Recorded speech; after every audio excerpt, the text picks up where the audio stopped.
Welcome, my kin of the eternal night, my children of darkness, my kindred spirits who tread the shadowed paths. Tonight, we gather here, bound by the unseen yet ever-present forces that define us.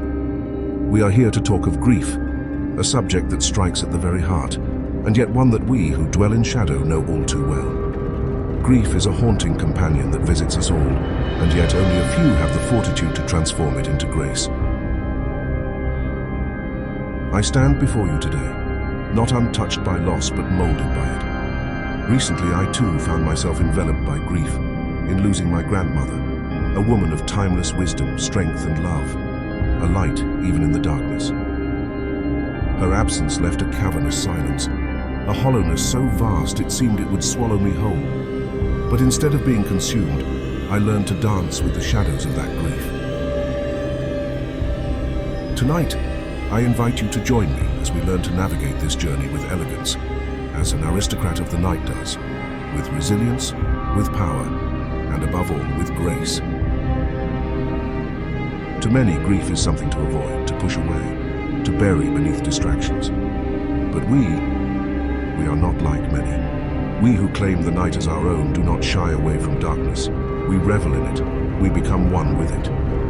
The first lesson in navigating grief with grace, my kindred, is to embrace it, to look into its eyes and allow yourself to feel every ounce of that pain, that loss. When my grandmother left this world, the sorrow was an ocean deep and unrelenting. But instead of drowning, I allowed myself to float, to feel the ache without succumbing to it. There is a strength in feeling your pain fully, without trying to disguise it. Feel the sorrow, let it settle into your bones, and yet remain steadfast. For in that act you declare to yourself, I am strong enough to endure this. This is not a quick fix or a fleeting relief. It is a process, a dance. And like all dances, it requires patience and grace. Feel the weight of your loss, and as you do, let it make you stronger, more resilient. Allow the shadows to be a reminder that you love deeply, and for that you are richer, and indeed unbreakable.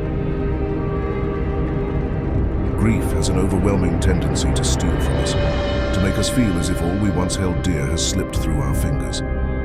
But the wise know that what is lost in life can live forever in ritual. You must find a way to keep the memory of your loved one alive, not as a painful reminder, but as a cherished symbol of strength. Each night, as the stars rise, I light a candle for my grandmother, allowing the flame to be a beacon, a connection between realms. This is no ordinary act. It is a ritual, a moment of stillness where her memory becomes a part of my strength. My ritual is simple yet profound, and in it I feel her presence, her wisdom, her grace, all still within me. I urge you to find your own ritual. It need not be elaborate, it only needs to be sincere. Perhaps a candle, a piece of jewelry, a photograph, something that allows you to remember without being consumed. Through ritual, you take control. You honor the memory of those you've lost, not with sorrow but with dignity. Let this ritual become your tether, your anchor, a gentle reminder that you carry their spirit with you, eternally. True aristocracy is defined by its elegance in the face of adversity. We who walk the night must embody this same elegance as we carry the weight of our loss. And how do we achieve this? Through poise. Grief can bend even the strongest among us, but those who walk in grace do not let sorrow break them. No, they stand tall, not in denial, but in dignity. In the days following my grandmother's passing, the urge to collapse, to allow sorrow to consume me, was overwhelming. But I reminded myself of the legacy she left, a legacy of strength, of resilience, of beauty even in hardship. And so I stood tall, not to deny my pain, but to wear it like armor. Each day I dressed with care, I carried myself with pride. I walked as if she was still watching, guiding me. Let your grief make you proud. Let your sorrow fuel you to live a life that honors those you've lost. Move through this world with an air of regality, not for show, but as a testament that you have known deep loss and have risen above it. Walk as if your loved one were by your side, seeing the strength they left within you. For indeed they live through you, and you honor them with every graceful step you take. We are alchemists, all of us, for we have the power to turn grief into something beyond sorrow.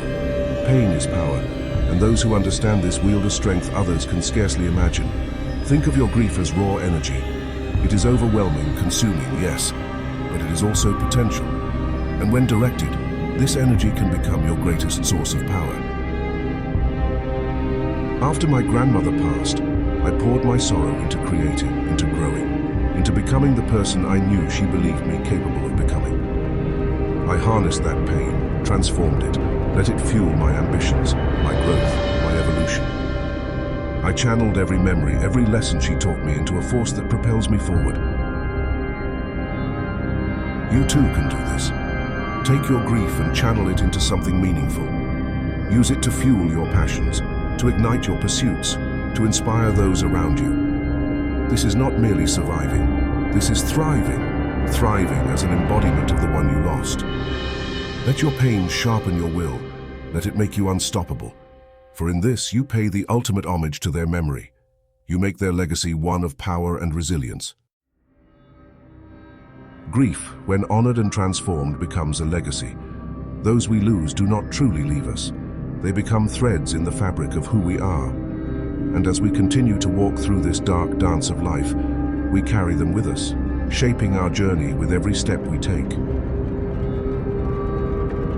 In navigating my own grief, I've come to realize that my grandmother lives on through me. Her resilience, her grace, her wisdom, all of it is alive within me, guiding me as I navigate each day.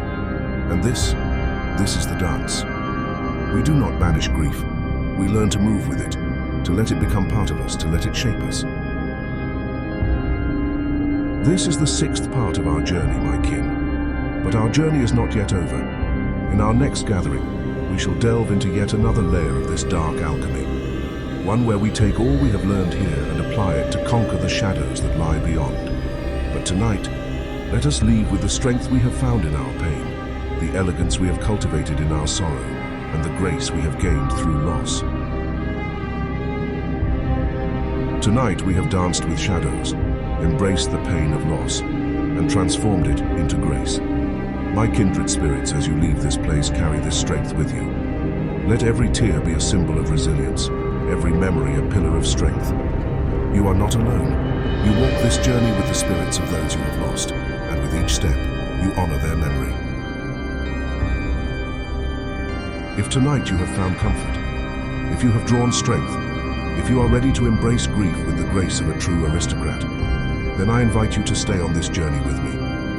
Like, comment, and subscribe, and together, let us continue to unlock the secrets of resilience, one step at a time. Remember, this is but one chapter, my kin. The shadows have much more to teach us, and together we shall learn to thrive in their embrace.